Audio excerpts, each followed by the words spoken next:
নমস্কার, আমি Sudipa. Life with Sudipa Suraj চ্যানেলে আপনাদের সকলকে জানাই স্বাগত।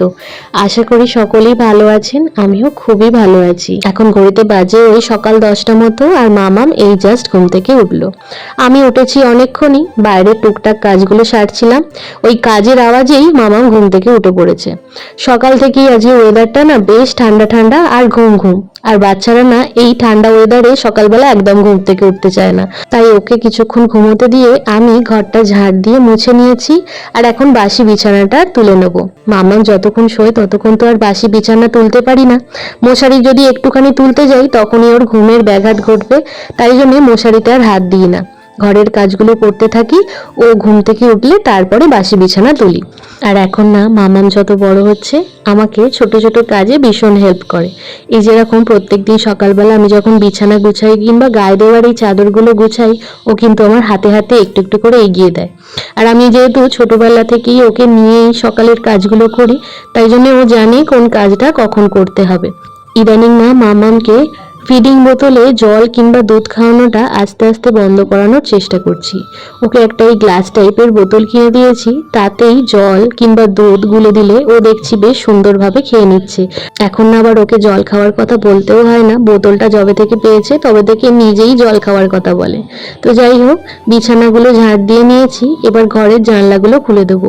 এই বর্ষাকালে না সকাল বিকাল ঘরের জানলাটা না খুলে দিলে ঘরটায় বড্ড গুমো গুমো গন্ধ হয়, তাই জন্য প্রত্যেক দিন সকালবেলা চেষ্টা করি ঘরের জানলাগুলো একটু খুলে দেওয়ার।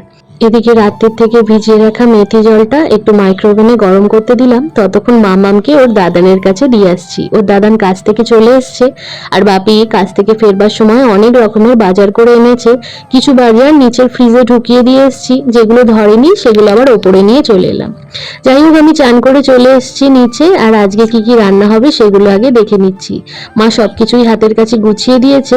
রান্নার প্রথমেই ভাজাভুজিগুলো সেরে নিচ্ছি, আর অন্যদিকে মামামের ভাতটাও বসিয়ে দিয়েছি। আর ইদানিং না তাড়াতাড়ি রান্না করতে ভীষণ অসুবিধা হচ্ছে। যবে থেকে ইন্ডাকশনটা খারাপ হয়ে পড়ে আছে, ভাতটা আমাকে গ্যাসেই করতে হচ্ছে। তা না হলে ইন্ডাকশনে ভাত বসিয়ে দিলে গ্যাসেতে দুটো বার্নারে দু রকম রান্না বসিয়ে দিলে তাড়াতাড়ি রান্না হয়ে যায়। এই তো সব রকম ভাজাভুজিগুলো হয়ে গেছে, ওই তেলেতেই মাছগুলোও ভেজে নিচ্ছি।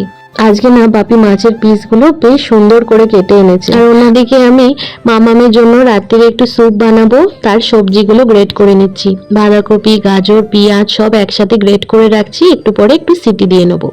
আর এই 2-3 দিন ধরে আমাদের বাড়ির সবারই প্রায় একটু কাশি আর শরীরটা খারাপ হয়েছে, তাই মা সকালবেলা উঠেই বাসক পাতা সিদ্ধ করে রেখেছে। এই বাসক পাতা সিদ্ধর জল খেলে সর্দি কাশিতে বেশ উপশম হয়। আর এখন কড়াই মাছের তেলেই টমেটো, লঙ্কা, ধনেপাতা, একটু হলুদ, নুন দিয়ে ভালো করে ভেজে নিচ্ছি। আজকে না মাছের তেল ঝাল করব। আমার না সাদা ভাতে এই মাছের তেল ঝাল সঙ্গে আলু ভাতে দিয়ে ভাত খেতে খুব ভালো লাগে। আর এদিকে প্রেসার কুকারটা পরিষ্কার করে নিয়ে তাতে দিয়ে দিচ্ছি অল্প একটু বাটার, আর সঙ্গে দিয়ে দেবো সব রকম গ্রেট করে রাখা সবজি, সঙ্গে একটু চিকেনও দিয়েছি। আমার মেয়ে আবার এই স্যুপেতে চিকেনটা খেতে বেশ পছন্দ করে। এবার পরিমাণ মতো জল দিয়ে নিচ্ছি, সঙ্গে দিয়ে দিচ্ছি স্বাদ মতো নুন আর একটু গোলমরিচ গুঁড়ো। আমার মেয়ে অবশ্য এখন একটু একটু ঝাল খায়, তাই ওর খাবারে অল্প বিস্তর গোলমরিচ গুঁড়ো আমি দিই। আর রাত্রির জন্য এদিকে করে নিচ্ছি একটু চিকেন। সেই রবিবার থেকে ফ্রিজে চিকেনটা পড়েই ছিল। আমি তো আমার বাপের বাড়ি গেছিলাম, আর আমি যখনই রবিবার করে বাপের বাড়ি যাই তখন বাপি চিকেন নিয়ে এলেও মা একদম রান্না করতে চায় না, তাই আজকে রাত্রিরে রুটি দিয়ে খাওয়ার জন্য একটু চিকেন করে নিলাম। মায়ের সাথে কথা বলতে বলতে এদিকে রান্না করছিলাম, তখন ভুল করে মাংসয় আবার একটু বেশি জল দিয়ে ফেলেছি, তাই মাংসটা একটুখানি ফুটাতে দিয়ে আমি যাচ্ছি একটু বাইরে। আজকে না কর্তামশাইকে বেশ খাটিয়েছি। দুটো ঘরের পাপোশ অনেক দিন ধরে নোংরা হয়েছিল, সেগুলো ওকে দিয়ে আজকে ধোয়া করিয়েছি। আর এখন যাচ্ছি গাছের ছবি তুলতে। বাপি আজকে সকাল থেকে উঠেই আমাকে অনেকবার বলেছে গাছে আজকে প্রচুর ফুল ফুটেছে, 2-3টে ছবি তুলে নিও। সেটার সময় হচ্ছিল না, এই এখন বেরোলাম। এদিকে বিকাল হতেই মুষলধারে বৃষ্টি নেমেছে।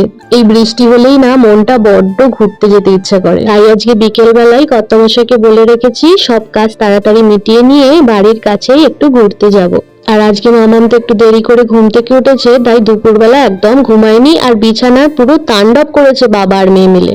এখন ঘরটা একটুখানি গুছিয়ে নেব। এখন বাবা আর মেয়ে গেছে নিচে, হাতে এখন আধ ঘন্টা মতো সময় আছে। ততক্ষণ শুয়ে বসে না থেকে ভাবলাম ঘরটা একটুখানি নিজের মতো গুছিয়ে নিই। আমি না দেখেছি যে কোনো কাজ সপ্তাহের শেষের দিন করব বলে যেটা ফেলে রেখে দিই সেটা করতে আর ইচ্ছা করে না। তাই যখনই আমি এরকম হাতে একটু সময় পাই তখনই এই টুকটাক ঘরের কাজগুলো সেরে নেওয়ার চেষ্টা করি। টেবিলের উপরটাও জানেন তো পুরো এলোমেলো হয়ে গেছিল। মামাম দুপুরবেলা টেবিলের উপরে উঠে লাফালাফি করেছে, যার জন্য টেবিল ক্লথটা এদিক ওদিক সরে গেছিল, সেটাও গুছিয়ে নিলাম। আর এই ওষুধ রাখার থালাটার মধ্যে না প্রচুর পিঁপড়ে হয়েছে। মামামের বেশ কিছু ওষুধ তো বেশ মিষ্টি, আর এই বর্ষাকাল হতেই এই মিষ্টি ওষুধের বোতলগুলো দেখছি পিঁপড়ে হচ্ছে, তাই ভিজে ন্যাকড়া দিয়ে সেটাও পরিষ্কার করে নিলাম। এদিকে টিভির ওপরটাও দেখুন নোংরা পড়েছে, আর কালো জিনিস আর কাঁচের ওপর নোংরা পড়লে সেটা দেখতে ভীষণ খারাপ লাগে। তাই আমি মাঝে মধ্যেই ওই ভিজে ন্যাকড়া কিংবা টিস্যু দিয়ে এইসব জিনিসগুলো পরিষ্কার করে দিই। আর এদিকে দেখুন মামাম আমার জিনিসগুলো নিয়ে খেলা করেছে, আর সেই জিনিসটা আর তার নিজের জায়গায় যায়নি। আর এখন যদি জিনিসটা নিজের জায়গায় না রাখি, কিছুদিন পর যখন খুঁজে পাবো না তখন নিজেরই মাথা গরম হবে। আমার মনে হয় ঘর বাড়ি সব সময় গুছানো আর পরিষ্কার পরিচ্ছন্ন রাখার জন্য কিছু কিছু ভালো অভ্যাস নিজের মধ্যে গড়ে তোলা খুব দরকার। জানি মাঝে মধ্যে ক্লান্তি লাগে, তবে সেই ক্লান্তিটাকে ভুলে এই অভ্যাসগুলো গড়ে তুললে দেখবেন ঘর বাড়ি সব সময় পরিষ্কার থাকে। আমাদের বাড়ির সবারই না একটা খুব বাজে বদ অভ্যাস আছে। জল খেয়ে বোতলগুলো আর নির্দিষ্ট জায়গায় আসে না, খালি বোতল এদিক ওদিক পড়ে থাকে। আর এখন আমি সেই বোতলগুলোই তার নির্দিষ্ট জায়গায় সরিয়ে রাখলাম। ঘরটা যেহেতু পরিষ্কারই করেছি তাই জন্য ভাবলাম একটু ঝাড় দিয়ে নিই। আমি না এই বর্ষাকালে সারাদিনে অন্তত একবার ঘরটা ভালো করে ঝাড়ু দিয়ে নিয়ে একটা ভালো গন্ধওয়ালা ফ্লোর ক্লিনার দিয়ে ঘরটা ভালো করে মুছে নিই। এতে ঘরের যে একটা গুমোট গন্ধ সেটা কেটে যায় আর ঘরটাও বেশ ফ্রেশ লাগে। আজ না সকাল থেকেই ঘরটা আমার মোছা হয়নি, এখন যেহেতু ঘরটা ঝাড় দিয়ে নিলাম তাই জন্য একটু মুছেও নেব। এদিকে সিঁড়ির মাথার জানলাটা দিয়ে জলের ঝাপটায় পাখিটা পুরো ভিজে যাচ্ছে, তাই জন্য ওপরে আবার উঠে জানলাটা বন্ধ করে দিলাম আর সিঁড়িটাও মুছে নেব। আমি না যেরকম প্রত্যেক দিন ঘর ঝাড় দিই আর মুছি, সেরকমই সপ্তাহে 1-2 দিন হাতে সময় করে নিয়ে ঘরের আসবাবপত্র, তারপর টিভি, টেবিল, এগুলোকে ভিজে কাপড় কিংবা মামামের ইউজ করা টিস্যুগুলো দিয়ে একটুখানি মুছে নেওয়ার চেষ্টা করি। তাতে ধুলোবালি কিন্তু খুব একটা বেশি পড়ে না। এদিকে দেখুন বৃষ্টি হতে হতে এখন এমন হাওয়া চালাচ্ছে যে বৃষ্টির ঝাপটায় ঘরের ভিতর জল ঢুকে যাচ্ছে, তাই জন্য জানলাগুলো দিয়ে নিচ্ছি। আজই এখন বৃষ্টি হচ্ছে ঠিকই, কিন্তু দেখছি গরমের ভাবটা একদম কমেনি। এদিকে তো এখন ঘরটা আমি মুছেছি, তার উপরে বৃষ্টির জলটাও পড়েছে, যার জন্য পাটা দেখছি পিছলে যাচ্ছে। আর এই বর্ষায় না আমাদের বাড়িতে যে কোনো জায়গা মুছলেই দেখেছি জল একদম শুকোতে চায় না। তাই এখন যখনই ঘর মুছি তখনই হাই স্পিডে পাখাটা চালিয়ে দিই, তাতে মেঝেটা শুকিয়ে যায় তাড়াতাড়ি। এদিকে ওপরের ঘর গোছানো হয়ে গেছে, এবার যাব নিচে রাত্রিরে রান্না করতে। তার আগে বেসিনের এই দেয়ালটা দেখছি হাত ধুয়ে ধুয়ে জল ছোপ মতো হয়ে গেছে, সেটাও একটুখানি মুছে নিচ্ছি। এদিকে বাইরেটা অন্ধকার হয়ে গেছে বলে মা আবার সিঁড়ির লাইটটাও জ্বেলে দিয়েছে।